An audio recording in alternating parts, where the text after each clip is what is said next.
கூவுகிறது பறவை.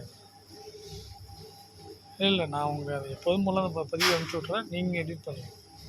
அது எப்படியோ பண்ணிக்கோங்க, அதை பரவாயில்ல. நம்ம அதான் செய்யணும். ஒழுக்கம், கூடா நட்பு, நட்புன்னா என்ன, திணை வெப்பம், வினையச்சம், அதான் அதிகமாக பள்ளி குழந்தைகளுக்கு என்னென்னலாம் சொல்லணும் இதை மட்டும் சொல்லிக் கொடுத்துட்டே இருக்கணும். சொல்லிக் கொடுக்குறது மட்டும் இல்லை, அந்த பொருளோடு நாம் வாழும் பொழுது, நம்ம குடும்பத்தோடு நம்ம வாழும்பொழுது, இந்த குழந்தைங்களும் வாழும்போது நாமளும் நம்ம குடும்பமும் சந்ததிகள் அனைவரும் நலமுடனும் மகிழ்ச்சியோடு கடைசி வரைக்கும் வாழலாம். அதுதான் திருக்குறள். திருக்குறள் வாழ்வியல் மீது சாதாரண விஷயம். தமிழ் கூறும் நல்லுலகத்தில் முக்கியமானது திருக்குறள் தான். நம்மளுடைய வேதம்னே சொல்லணும். வேதம்னு சமஸ்கிருத வார்த்தையாக இருந்தாலும் மறைபொருள். ஏன் திருக்குறள் முக்கியமாக சொல்லணும்னா, நம்ம தேனி ஓம்காரானந்த சாமி ஒருத்தர் தேனியில் ஆசிரமம் இருக்கிறீங்களா? ஆமாம், அங்கே அவர் திருக்குறளுக்கு தான் தன்னை கடைசி திருக்குறளுக்கு அனுப்பினார். அவர் ஏற்கனவே திருப்பராயத்தில் இருந்தவர். அதுக்கப்புறம் அவர் காலம் முடிகிற வரைக்கும் நிறைய திருக்குறளை பற்றி இருந்தார். அப்போ 2013 அவர் நான் சந்திச்சிருந்தேன். அப்போ நான் அவர்கிட்ட கேட்கும்போது அவர் சொன்னார், திருக்குறள் மட்டும் நம்ம மக்கள்கிட்ட கொண்டு போய் சேர்த்தாலே போகும், பாக்கியெல்லாம் தானாக மாறிடும்னு சொல்லுவோம். அந்தளவுக்கு நிச்சயமாக அவரை நம்பிக்கையாக இருந்தார். ஏன் திருக்குறள்னா, எந்த இடத்துலையும் ஒழுங்கு இருக்காது. ஒழுக்கம் தான் ஒழுக்கமுடைமை. அந்த ஒழுங்கை நீங்கள் கொண்டு வரணும் அப்படின்னு சொன்னீங்கன்னா, மதத்தில் தனியாக எங்கேயுமே இல்லை. இல்லைன்னா ஏன் கோயில் பிரசாதத்தை வச்சு ஒரு அரசியல் நடத்துகிறாங்கன்னா எவ்வளோ அசிங்கமான வருது. உலகத்தில் வேறு எந்த மதத்திலும் நடக்காத ஒரு அசிங்கமான செயல் காலங்காலமாக நடந்துகிட்ருக்கு. அது வழிபாட்டை பற்றி கிண்டல் பண்ணுறது, இந்த மாதிரி கோயிலில் கொடுக்குற அந்த உணவுப் பொருளை வச்சு தரமில்லைன்னா அங்கேயே இது பண்ணி அந்த தர கட்டுப்பாடு என்னவோ அதுக்கான நடவடிக்கை எடுக்கிறது தான் சிறந்த நிர்வாகம். அதை பப்ளிசிட்டி பண்ணி அதை மக்கள் மத்தியில் கொண்டு போய் அந்த உணவின் மீதும் அந்த இறை மீது நம்பிக்கையை அளிப்பது எப்படி? அதுக்கு நாத்திகம் தானே.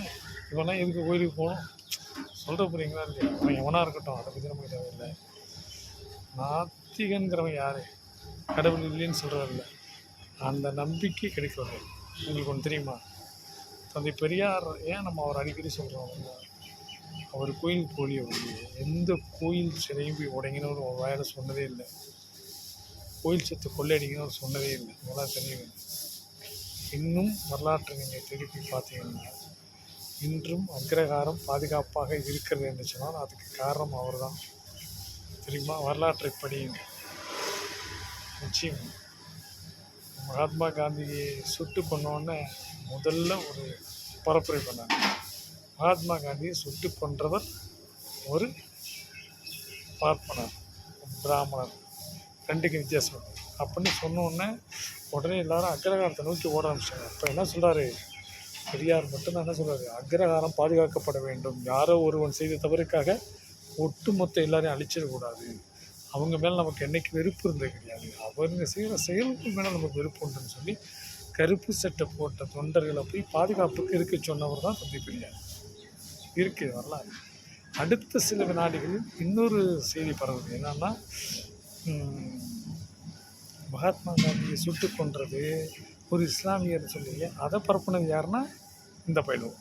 யார் இவன் சுட்டான் பாருங்க, கோட்சே குரூப், அந்த பயிலுவோம். அதை தான் சொல்கிறான். விஷம் பாம்பு பாதுகாத்து பெரியார், ஆனால் அந்த பாம்பில் உள்ள விஷம் எதுக்கு நான் சொல்கிறேன்னா, அந்த விஷம் போல பாருங்க. அவங்க என்ன சொல்கிறான், இஸ்லாம்னா உடனே முஸ்லீம்லாம் அப்போ தான் கலவரம், இந்து முஸ்லீம் கலவரம் பெருசாக போனது மிகப்பெரிய விஷயம் அதெல்லாம் இருக்கிறனாலே வரலாற்றில் மறைக்கப்பட்ட பக்கங்கள் ஏகப்பட்ட.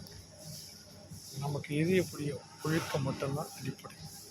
அதனால தான் அதான் பாருங்கள், இறை வழிபாட்டு தளத்தில் அதை வச்சு ஒரு வரலாறு விளம்பரம். உலகத்தில் எந்த மதத்தில் நடக்காத அனைத்து அயோக்கியத்தனமும் அசிங்கமும் இங்கே நடக்கிறது. இங்கேனா இங்கே இந்து மதம் என்று சொல்லப்படுது. தமிழர்கள் மரபில் தமிழ் மதத்தில் அப்படி கிடையாது.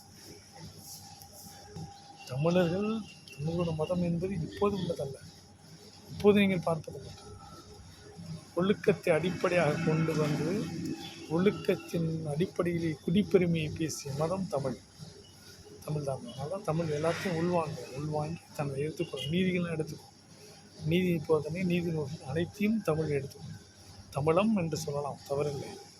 நம்முடைய மதம் தமிழம் என்று சொல்லலாம், தவறில்லை என்று சொன்னால் இங்கு ஒழுக்கம் தான் அடிப்படை. இறைவனுக்கு பூஜை செய்கின்ற நெய்வேத்தியம்னு சொல்கிறாங்க, அர்ப்பணிக்கின்ற அதில் கூட கலப்படம் இருக்க. உயர்ந்த பொருளை உயர்ந்தவர்களிடம் சமர்ப்பிக்க வேண்டும் என்று தமிழ் மரபு.